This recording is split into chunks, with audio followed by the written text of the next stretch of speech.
Hi, nice to see you again. You're here to learn about veneers too. Come on, follow me. By the way, do you have an extra pen? No? Oh well. Hello, Pammy.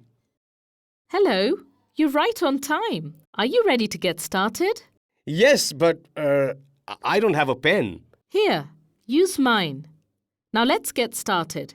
It's time to learn all about veneers. Century Veneers has always been the home to the widest range of veneers, and each selection has its own distinct designs and colors. But before we get into the range, let's find out more about how a veneer is made.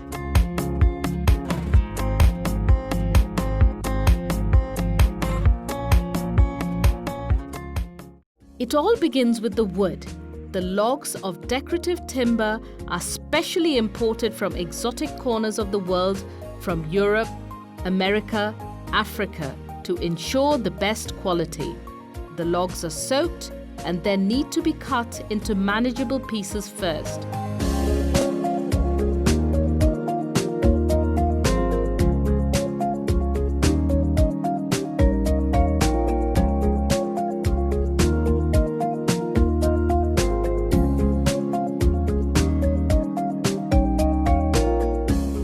Huge logs are cut into smaller blocks.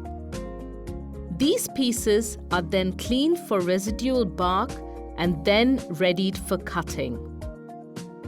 But didn't we already cut the log? That was to make the pieces smaller. Now is where the real veneer cutting process begins. Let's find out about the different types of cuts. Primarily, there are two types of cuts: the crown or flat cut and the quarter cut. The crown cut is widely used in the industry. This cut is created by advancing half a log against a stationary blade in an up and down movement. What kind of wood can this method be used for? Well, most woods. That's one reason why it's such a popular technique. Then we have the quarter cut. This method is similar to the crown cut, except the log is cut into quarters prior to slicing. But why do we use two different methods to cut veneers? Glad you asked, Lamy. Different cuts result in different designs. For instance, the crown cut gives you a more flowery design, as we can see here.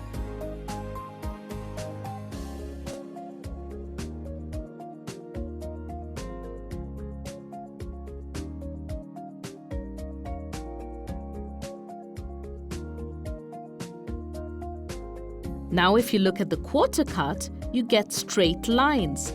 The curve of a tree's annual growth lines is eliminated, giving you a straight grain. Ah, okay. That makes sense. Next, we compare the two cuts.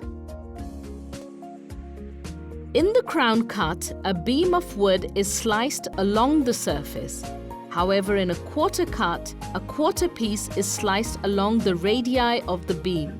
The quarter cut also has a low yield as compared to the crown cut, and so is priced higher.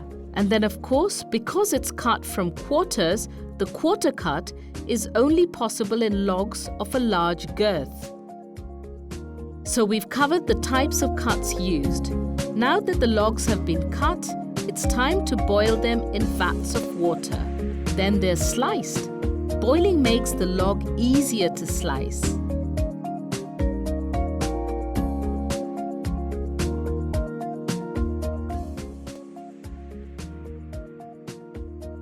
One by one, slices of veneer carefully enter the dryer. The raw veneers are dried at a low temperature for long periods to ensure that they don't lose their moisture to the extent of becoming brittle. Once they're dried, the veneers are then trimmed and kept in series of their respective logs. What does that mean? Well, all the veneers cut from the same log are kept together.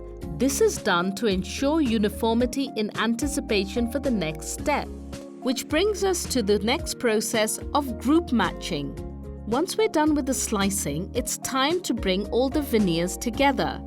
Group matching is basically the splicing together of similar grain veneers to create a homogeneous series. Why exactly is that done? Group matching helps maintain uniform designs. Also, with different methods of group matching, you get different resultant designs. Are you noting this down, young man? Let's take a look at how group matching is handled at Century Veneers. Group matching is not as simple as putting veneers from the same log together. As explained previously, logs are cut into 3 or 4 blocks for the slicing of veneers as shown in the diagram. The grain pattern for each section will vary. So that means each block should give rise to its own group. Exactly. Good work, Lammy. Now here's some interesting information about group matching at Century Veneers. As we can see in the images, there are different segments. In the case of the quarter cut, we take segments A and E as 2 separate groups, while B, C and D are taken as one group.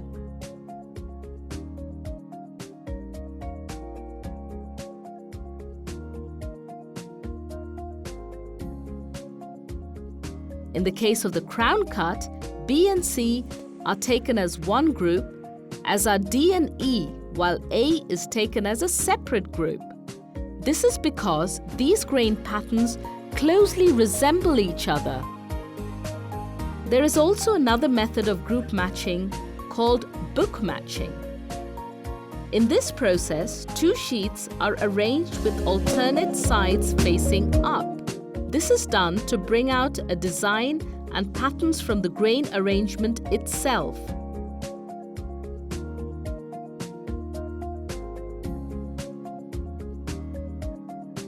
Now that we're done with the design, it's time for the finishing.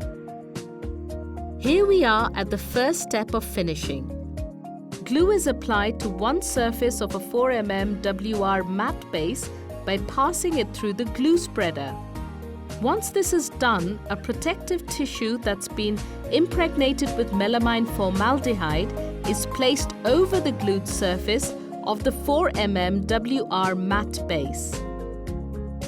Finally, the decorative veneer is placed over the protective tissue. The 3 layers are then placed in a hot press.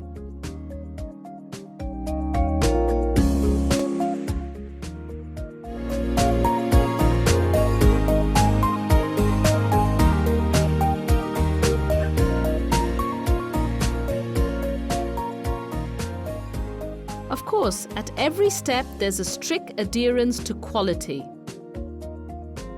And there it is, our 4 mm decorative veneer.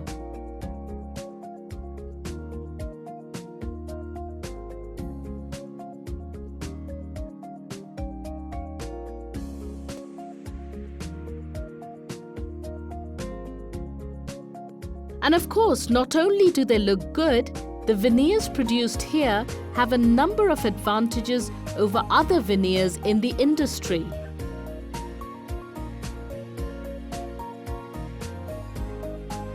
So now that we know how a veneer is made, let's take a look at the wide range available with Century Veneers.